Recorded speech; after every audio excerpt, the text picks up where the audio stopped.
Hey guys, welcome back. Hey. It's Felicia and Ellen. How you doing? Nice to have you here again. Good to be back. So today we're going to be talking about Mulan. I'm sure all of you guys know the story of Mulan, popularized by Disney. The only Disney movie that us Chinese people have. So thank you. Oh, true. So if you guys don't know the story of Mulan, first of all, I don't know where you've been this whole time. Right, but exactly. Just to sum up, Mulan was remade by Disney into the cartoon. They're very manly and tough. It was first transcribed in the 6th century in the Northern Wei dynasty, and it was actually from a play, Xu Wei's play, and it was called The Heroine Mulan Joins the Army, blah, blah, blah, or something like that. Very literal. Yeah, very literal. Like joins her army instead of her dad or something like that. Yeah. Just so you didn't know what you're getting into. Exactly. And there are a lot of differences that obviously Disney dramatized. I am the powerful, the pleasurable, the indestructible Mushu. And, Eddie Murphy as a talking dragon. Yeah, was that in the original one, or did they have a talking No, dragon? but you know her little dog friend? Yeah. Little brother? She's like, Okay. little brother. Little brother! She actually had a little brother in the play that they made into a dog. Oh my god.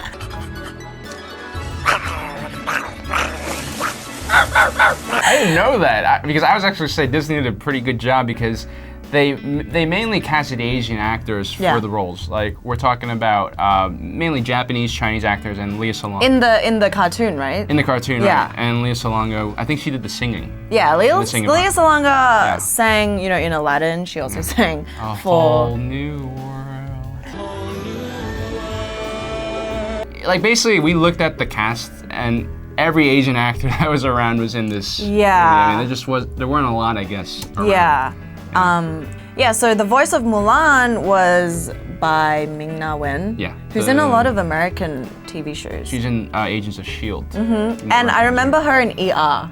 Oh, okay. Yeah. Cool. Well, so the news that's got everyone a little angry, I guess, is that they basically said that they're partnering with a Chinese company and the cast will be mainly Chinese. So the keyword there is mainly Chinese. So there's been a petition on a website called Case2, and it's basically saying, please don't whitewash Mulan Disney. And it's got 100,000 subscribers. Please subscribe to us, by the way.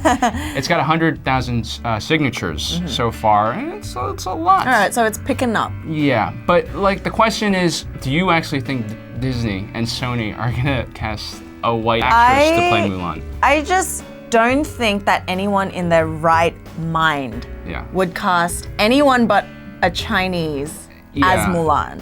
Like, you can't get away with anything but that, I feel like, because it's so ingrained, the story of Mulan. Exactly, it's like a classic, and again, with how recent films that haven't even come out yet have been getting backlash. Yeah. It's just like, I don't see any other outcome. Yeah. I think, again, this is just a word thing, and the internet's gone a little too crazy over it a little bit, because I think when they're saying mostly Chinese, they mean maybe there's gonna be Eddie Murphy in a dragon suit, Wouldn't that be so awesome? He makes his comeback like that. That'd be awesome. So whitewashing is basically you're having, Asian roles, or not even Asian, but just minority roles being taken by white actors and actresses. Some examples would be like Avatar. That was a pretty bad example where the main character, basically all the good guys were turned into white actors, and the bad guys were like made into Indians and The Last Airbender, by the way. The Last Airbender. Not Avatar, the blue thing. Avatar, The Last Airbender. I always get those confused. But yeah, like movies like that. There was that Aloha movie with Emma Stone. She played a half Hawaiian, half Asian, or something. And I don't know why they did that, because there are a lot of half Asian girls that are gorgeous. Yes. Very gorgeous. Like it could have been anyone, but actually, like the whole whitewashing. I think there's a lot of people currently trying to step up and really like extend our Asian American reach, like Master of None. Okay. Aziz, like they just won an award at the Emmys. And Ali Wong, like these comedians, they're not just telling our story to us, they're telling our story to like everyone. You see the crowds, and it's wide appeal. So like the age-old argument, it's, well, Asian minority actors are not bankable.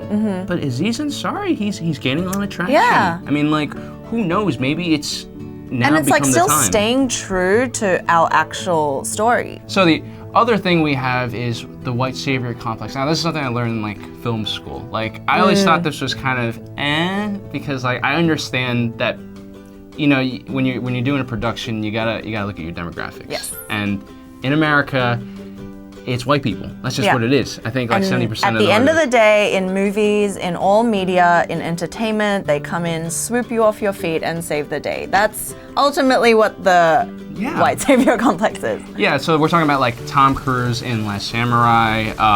There's The Last of the Mohicans. That's another movie. Avatar.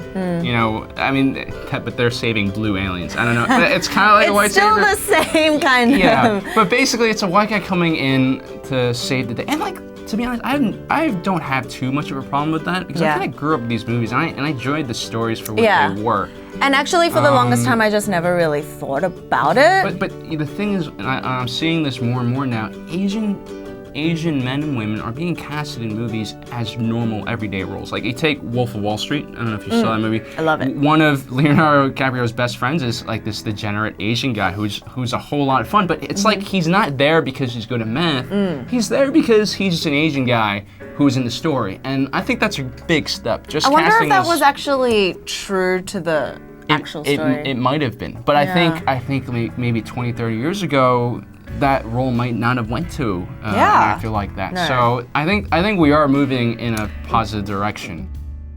In the United States right now, the Asian Americans, they make up, I think, 5.6, close to 6% of the population. Yeah, it's huge. And it's the fastest growing minority. We've surpassed Hispanics. So like we're a growing minority, and we have some of the highest household incomes and purchasing power. Because I mean, if you think about the people that are actually coming, you know, they're like businessmen in China or businessmen from like Asian regions, and they're coming here to, you know, do business or whatever. Right. So the medium income is definitely higher.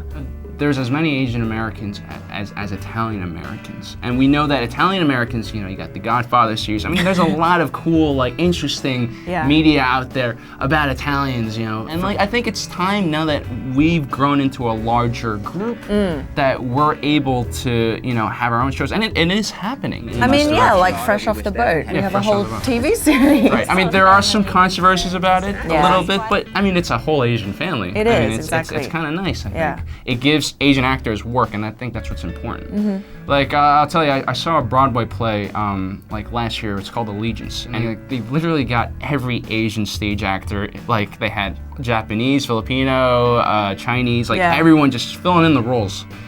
And the thing is, not a lot of people came and saw the show, you know, and it was kind of sad because like.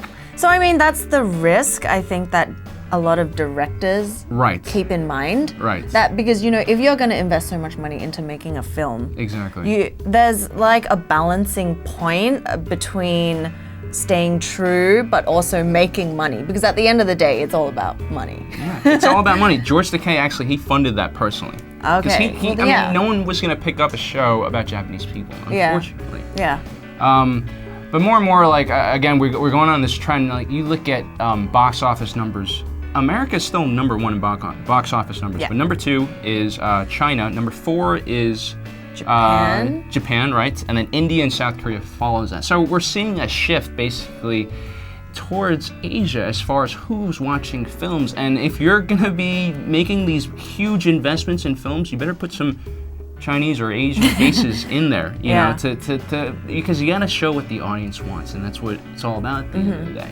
Yeah, so kind of like leading off that, there is a lot of politics involved, especially when you're trying to enter the Chinese market, like the American films. There's like a quota, right? There's a quota. And they better be pro-China. Yeah, they better be pro-China. I mean, there's so many scripts of well-known movies that have been altered and changed. In Red Dawn, originally the story was Chinese soldiers invading America. Obviously not cool in China, so they changed the Chinese soldiers. They have to be China-friendly, They changed the Chinese soldiers to North Koreans in post, and it looked horrible. Wasn't it in Iron Man 3? It was in Shanghai. Tony Stark has to get like his heart fixed. And they go to these doctors. I mean, like, again, they're working with it. It's a little unnatural right now because it's like tacked on afterwards. It's not like, oh, this is how it goes. They're supposed to go to China. Now it's more like, just go to China so we can get like millions of dollars.